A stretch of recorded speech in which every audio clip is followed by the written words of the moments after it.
This Dharma talk is the second of 3 talks I'll be giving on nature and Zen. If you missed the first part, it's now available on our Auckland Zen Centre website as a podcast. And last time in part 1, we looked at a few koans that center on the earth, talked a bit about the earth itself and about being earthed. We looked at Zhao Zhou's cypress in the courtyard, and another koan, Indra planting a blade of grass in the earth. And this time we'll be looking at the 4 seasons and also a koan on the seasons and one about a flower. So we'll jump straight in to our first koan, which is from the Blue Cliff Record, case 36. Changsa goes for a walk. One day, Changsa went for a walk in the mountains. When he returned to the monastery gate, the head monk said, "Master, where have you been?" Changsa said, "I have come from walking in the mountains." The head monk asked, "Where did you go?" Changsa said, "First I went pursuing the fragrant grasses. Then I returned home, following the falling flowers." The head monk said, "You are full of spring, aren't you?" Changsa said, "It even surpasses the autumn dew dripping on the lotuses." The line in the koan, "pursuing the fragrant grasses, following the falling leaves," were often quoted at a monk's funeral, and it basically means he led a full life. Changsa, we haven't got his birth date, but he died in 868. So he's very much in the Tang dynasty, the golden age of Zen in China. He was a disciple of Nanquan, Nansan in Japanese, and he was a contemporary of 3 great Chinese Zen teachers, Zhao Zhou, Linji, and Dongshan. He had the nickname Tiger Chen. Although he is known to have lived in the city of Changsha at Lushan Temple, he roamed China, expounding the Dharma according to the situations he encountered. And here in our koan, we have him roaming about the mountains above his temple. So one story about Changsha. One evening, he was enjoying the moonlight with Yang Shan, another great teacher. And Yang Shan said, everyone has this one thing, but he does not know how to use it. Changsha said, "Perhaps I should use it." Yang Shan said, "Try it." Instantly, Changsha jumped on Yang Shan and trampled him underfoot. Yang Shan cried out, "Oh, you are like a fierce tiger." And that's how he got his nickname, Tiger Chen. One day, Master Changsha entered the hall and addressed the monks. "If I give you some religious teachings, then there will be grass growing in the hall 10 feet deep." Here grass is weeds, delusion. Here there will be grass growing in the hall 10 feet deep. But this is something that can't be avoided. This is the role of a teacher. You have to teach. So he goes on. So I say to you that all worlds pervading the 10 directions are the true monk's eye. All worlds pervading the 10 directions are the true monk's body. All worlds pervading the 10 directions is your own radiant brightness. All worlds in the 10 direction are within your own radiant brightness. All throughout all worlds in the 10 directions, there is not a being that is not you. There is not a being that is not you. Dogen commented on Changsha's teaching. He said, practice and enlightenment are often one form of radiant brightness. Grasses, trees, a mud fence, skin, flesh, bones and marrow are colours of radiant brightness. Smoke, mist, water, stones, sky, flying birds, the way of enlightenment. All these are the changing forms of radiant brightness. Dogen also writes, the radiant light allows the radiant light to respond. This is a wonderful teaching. The radiant light allows the radiant light to respond. To whatever degree we can through our Zazen, if we can just empty out, become more empty, this is brightness. And this emptying out allows the brightness of the world to come in. It's a two-way process. The more we empty out, the more the world can come in. And this, the radiant light allows the radiant light to respond, is a rephrasing of a line in Dogen's Ginjo Koan. To forget the self is to be confirmed by the 10,000 things.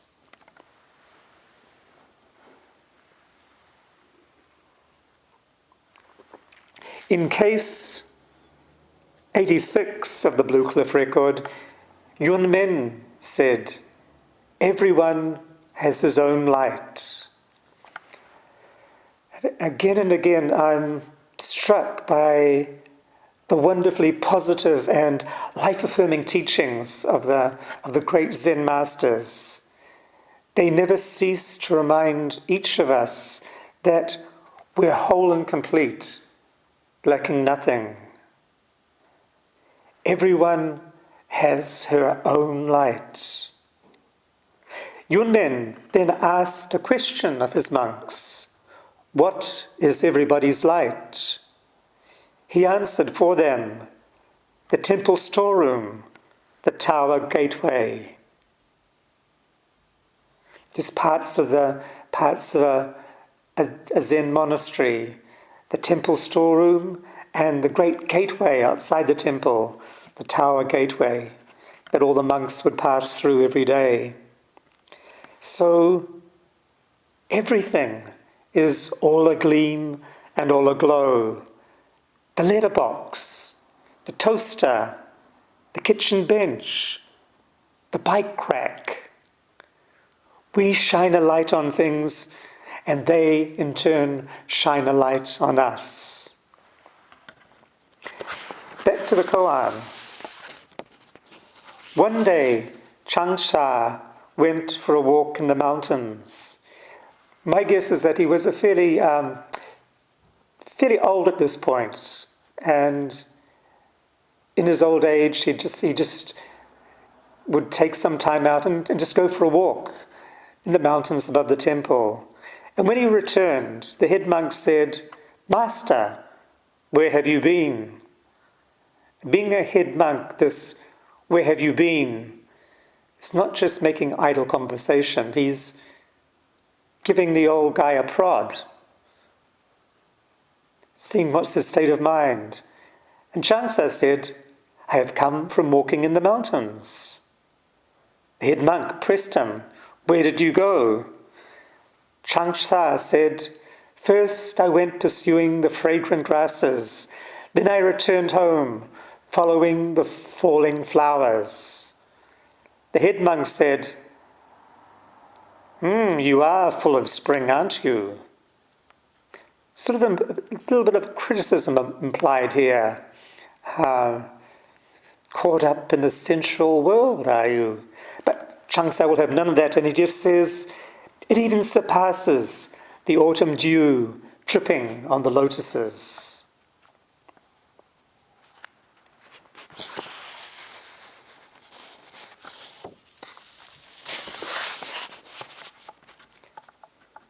So spring, where life is burgeoning forth, for Changsa, that's it.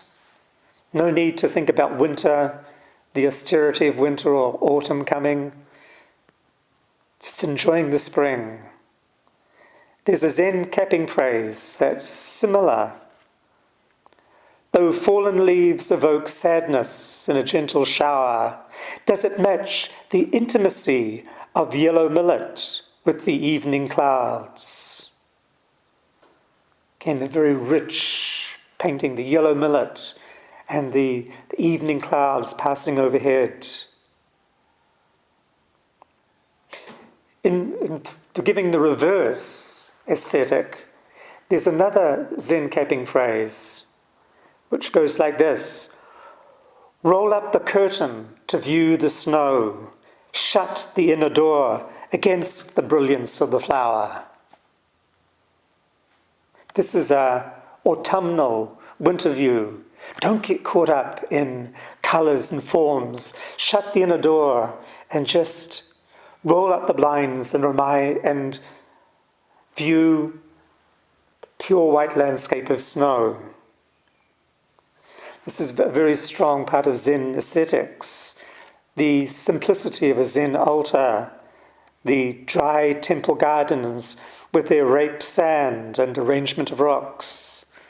The emphasis is not on profusion, but on simplicity, on paring everything down to its essence. Snow covers the earth, and everything is one dazzling whiteness.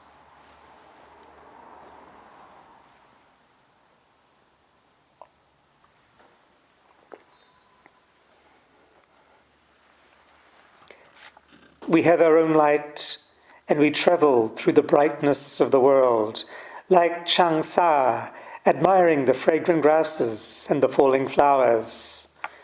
Shuido, one of the compilers of the Blue Cliff Record, appreciates Changsa's response and adds a comment: "That's the spirit." And you can be sure that Changsa's appreciation of spring came out of his many years of Zazen and the many intense training periods he would have undergone through long winter months.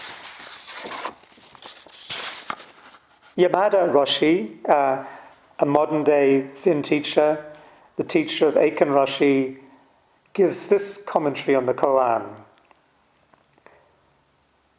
The warm, bright spring is better than the lonely autumn.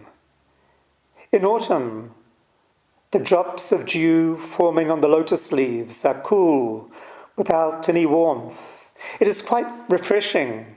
This is the state of consciousness in which there is neither feverish enthusiasm nor delusive thoughts. Autumn or winter are metaphors for this. What could be more tranquil? All feeling of warmth has disappeared, even to the point of losing all human flavour. It is a world of enlightenment only. It must be a cool place, since there is no one to keep you company, no human warmth at all. Changsa is saying, that world of enlightenment is not bad, but it's better to have human warmth. The head monk with his, "You are full of the spring, aren't you?" implies that Changsa's answer is somehow tainted by his sensual enjoyment. He is trying to trap Changsa, but Changsa goes straight ahead and tells him that spring even surpasses the autumn dew dripping on the lotuses. We don't have to attach meaning to Changsa's words, just relish his state of mind expressed in these words. And when you work on this koan, you really have to enter Changsa's state of mind. And his spirit, Changsa's spirit, goes beyond all dualities, spring and autumn, impure and pure, tainted and untainted.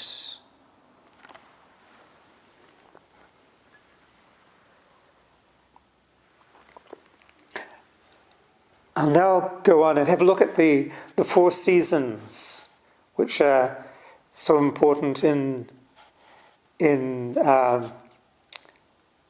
especially in the Northern Hemisphere. They're so distinct. The cycle of the seasons. Here in New Zealand and in the North Island in particular, we don't have a strongly defined autumn and spring. Sure, it's there, but it's more of a gradual transition from winter through spring and into summer, for the North Island at least. I remember when I first went overseas, I was 20, I got to London and I stayed for several weeks with a friend. It was probably late summer. And then I went to Europe and spent 2 or 3 months travelling, especially in the south of Italy. And then I came back to London again to stay with my friend for a little while. And when I first stayed with him, he had a very luxurious back garden. But when I got back, it was late autumn, early winter, and I went out the back and I thought, what's happened? It looked like a bulldozer had bulldozed everything away. All the trees were bare, and I'd never experienced anything like that before. And in fact, it was just winter. That was winter. Everything was pared right back. All the leaves were gone. Just the bare earth.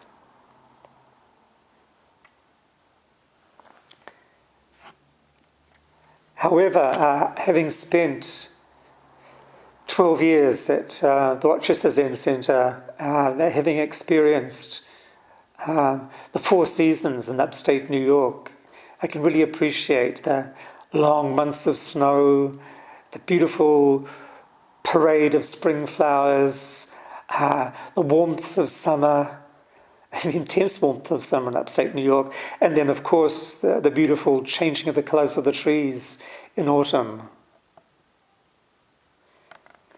In 1986, at the start of his Nobel Prize acceptance speech, the Japanese novelist Yasunari Kawabata quoted a poem of Dogen's.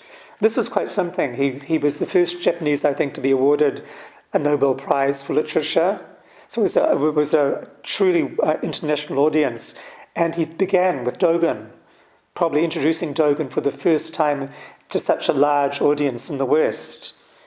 This is the poem he quoted by Dogen. In spring, the cherry blossoms. In summer, the cuckoo's song. In autumn, the moon shining. In winter, the frozen snow. How pure and clear are the seasons. He said that Dogen's simple words transmit the very essence of Japan. Transmit the very essence of Japan. It's right there in the seasons and in the changing of the seasons. In Japan, haiku anthologies are arranged by season, and classical haiku always contain a kigo, a word or phrase that denotes a particular season. Then there's Master Mumon's verse to case 19 of the Mumonkan. Probably my favorite verse in the Mumonkan. Hundreds of flowers in spring, the moon in autumn, a cool breeze in summer, and snow in winter. If your mind is not clouded with unnecessary things, this is your best season. If your mind is not clouded with unnecessary things, this is your best season. An unclouded mind is the mind of equanimity, accepting the changing seasons and being at home in the world. So with an unclouded mind, we can appreciate spring at the moment, just picking up on the profusion of life, the energies that are being released through flowers. Our back garden is alive with bees, butterflies at the moment, sparrows are mating. So we do have in Auckland, we do have these very, very clear signals of spring. The days are getting warmer, summer is on the horizon. 200 years before Dogen, at the height of the Heian period, it's about 1000 AD, this was the flowering of Japanese culture. Sei Shonagon, a lady of the imperial court, wrote, "In spring, it is the dawn that is most beautiful. As the light creeps over the hills, their outlines are dyed a faint red, and wisps of purplish clouds trail over them. In summer, the nights, not only when the moon shines, but on dark nights too, as the fireflies flit to and fro, and even when it rains, how beautiful it is. In autumn, the evenings, when the glittering sun sinks close to the edge of the hills, and crows fly back to their nests in threes and fours. More charming still is a file of wild geese, like specks in the distant sky. When the sun has set, one's heart is moved by the sound of the wind and the hum of the insects. In winter, the early mornings, it is beautiful indeed when snow has fallen during the night, but splendid too when the ground is white with frost, or even when there is no snow or frost, but it is simply very cold, and attendants hurry from room to room, stirring up the fires and bringing charcoal. How well this fits the season's mood."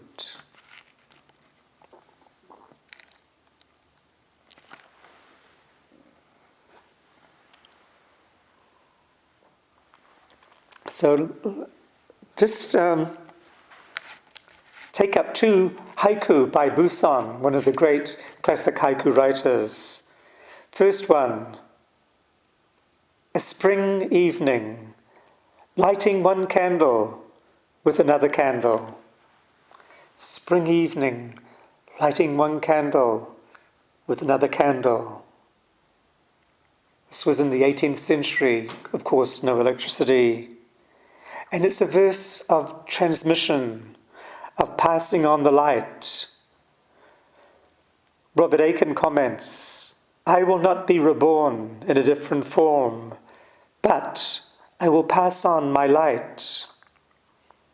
Now H. Blythe, a great early commentator and translator of haiku into English, notes, "There is something passing from here to there, a glow, a steadiness in the warm dusk, and we feel it to be life itself, trembling and intangible, yet strong and apparent to all the senses." And another spring haiku by Busan. The tub I washed my feet in is beginning to leak. Spring also is passing. The tub I washed my feet in is beginning to leak. Spring also is passing. We pass on the light, and we also experience the passing of time. Busan is washing his feet in an outside tub. Looking down, he sees that the water is leaking away through a hole in the tub. And all around him, the great wheel of the seasons turns, with spring departing and summer about to arrive. Then we have this playful haiku by Isa. From bathtub to bathtub, all stuff and nonsense. From bathtub to bathtub, all stuff and nonsense. As a newborn baby, we're washed and presented to our mother. Time passes, a lifetime passes, and when we die, our old body is washed and made ready for the funeral parlour. In between, Isa suggests, it's all stuff and nonsense.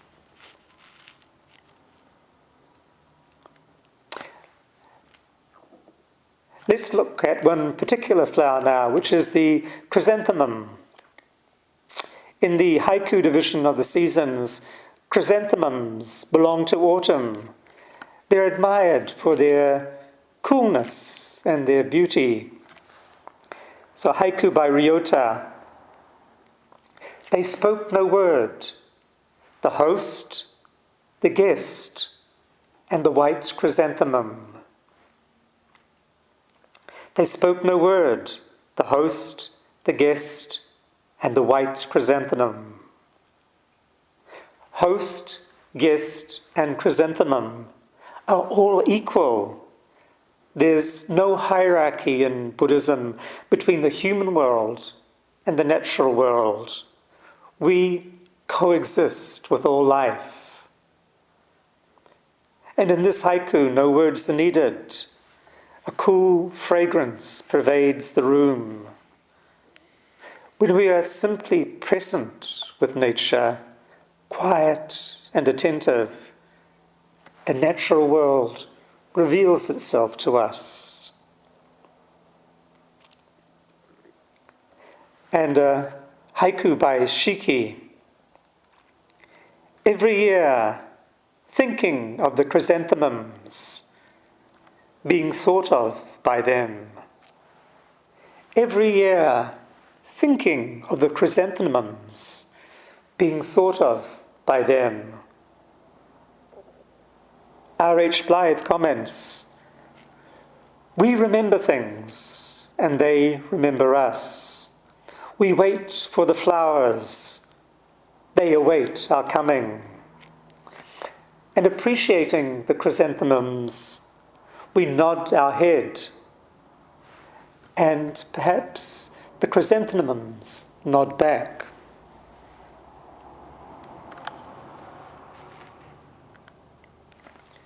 Next flower is the lotus. We had in our koan, Changsa refers to, first I went pursuing the fragrant grasses, then I returned home following the falling flowers. You're full of spring, aren't you? It even surpasses the autumn dew dripping on the lotuses. And the lotus is the most esteemed flower in Buddhism. Buddhas and bodhisattvas are often portrayed as sitting on lotus thrones. In fact, if you see our Zendo figure, the Buddha's doing Zazen, sitting on a lotus. Followers of Pure Land Buddhism aspire to be reborn in the Western paradise, seated on a lotus. In this setting, they can attain enlightenment without being contaminated by the Saha world, our everyday world of defilements. But the lotus is born from the mud. It draws its strength from decay, rises above the surface of the water, and blossoms. That's why it's so admired, especially in Zen, because it comes out of the mud. It's not separate from the mud. Ta Ning, a Korean monk, says this: delusion is the root of enlightenment. If someone uses this for their practice, it can become the means for transcending the world. The lotus doesn't grow in high places. It only blooms in muddy water. Delusion doesn't injure the enlightened mind. So too, smoke and clouds obscure the sun and moon without injuring them. If a jewel is dropped into the mud, neither is the jewel injured. Don't concern yourself with the clouds of delusion. Concentrate on the enlightened mind, your true mind. In 1951, a Japanese paleobotanist, Oga Ichiro, came upon some lotus seeds in a jar that had remained buried underground for 2,000 years. When he planted the seeds and watered them, they grew into magnificent lotus flowers. So after 2,000 years, the seeds kept in the jar, and still they blossomed. If you go online, there's a great picture of Oga Ichiro holding one of the lotus flowers that he grew from those seeds. The most famous flower in Zen can be found in case 6 of the Mumonkan. The Buddha holds up a flower. And this is our second koan for this talk. It goes like this. In ancient time, on Vulture Peak, the world-honored one held up a flower before the assembly of monks. At that moment, everyone in the assembly was silent, except Mahakashapa, who broke into a smile. The world-honored one said, I have the all-pervading eye of the true Dharma, the sacred heart of incomparable nirvana, the true aspect of formless form. It does not rely on letters and is transmitted outside of the scriptural teachings.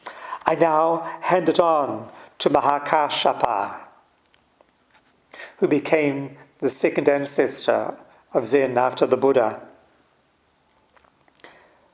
Dogen in Kuge, Flowers of Emptiness, a fascicle of his Shobogenzo, compares the flower that the Buddha held up to the Udambara flower, the legendary flower which blossoms once in 3,000 years when a Tathagata, a Buddha, appears.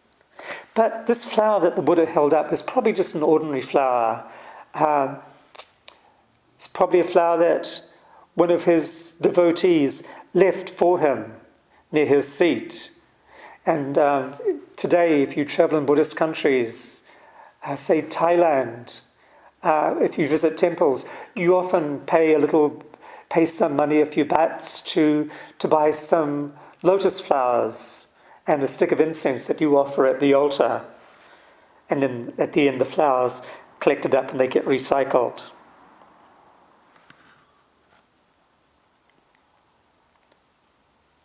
So it's probably an ordinary flower. However, by holding up the flower, as Aitken Roshi observes, the Buddha presented the assembly with something that is potent with the universe. This holding up the flower, something that's potent with the universe. And only Mahakashapa got it, and he smiled. This holding up of the flower is not found in any of the classic Buddhist sutras, but it arose in Chinese Buddhist writings in the Sung dynasty. And it's brought forth a profusion of commentaries and verses in Zen circles ever since. Here's a verse commentary by Master Shi Chen. The world-honoured one had a secret he wanted to share. Spring lingers on the ancient riverbank. Mahakashapa did not allow it to be hidden. Flowers cast themselves onto the flowing stream. Dogen, in his commentary Kuge, says, Shakyamuni Buddha holding up a flower without speaking, and Mahakashapa's smile was a communication from mind to mind. This is at the essence of the koan. It's a transmission from mind to mind. When the flower blooms, not just one petal blooms, but the entire flower. And when one flower blooms, simultaneously, countless flowers bloom. Universal emptiness blooms as a flower. Universal emptiness blooms as a flower.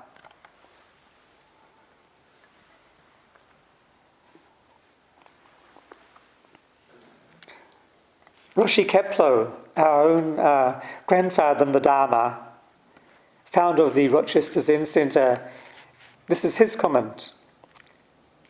There is no Buddha, no self, no Mahakashapa, just this flower that smiles, invoking a smile that flowers. A verse commentary by Japanese Zen master Shido Munan Zenji. While the moon and the flower are the same moon and the flower of old, when I see them, they become my moon and flower. Working on this koan, holding up the flower, has to become your flower, my flower. And Mahakashapa's smile has to become your smile.